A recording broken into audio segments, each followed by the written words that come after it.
Dahil sa nangyayaring giyera sa pagitan ng Hamas at Israel, maraming airlines ang nagpasyang i-delay o i-cancel ang kanilang flight sa war-stricken region. Kabilang dito ang major US at international airlines gaya ng American Airlines, Air Canada at Air India. Kaya naman nagbabala ang Foreign Office ng maraming bansa maliban na sa essential travel na huwag nang pumunta sa Israel at sa occupied Palestinian territories. Masusiring binabantayan ng mga otoridad ang sitwasyon at maaaring magpatuloy na muli ang mga flight kapag naging maayos na ang kondisyon sa rehiyon. Bukod sa pagkansela ng flights, nakapagdulot na rin ang pagtaas ng presyo ng langis ang nangyaring pag-atake ng Hamas sa Israel.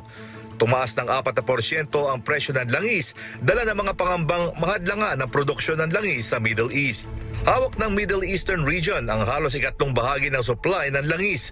Kung kakalat ang pakikipaglaban sa mga bansang malalaki, ang produksyon ng langis, gaya ng Iran at Saudi, aabot sa 3% ng global supply ng langis ang nasa panganib. Nakapagdulot ito ng pagtaas ng investments sa US Treasury bonds at sa US dollar na nauobserbahan sa mga panahon ng krisis. James Bontuyan, UNTV News and Rescue. Diyos ang aming sandigan, serbisyo publiko ang aming pinahahalagahan.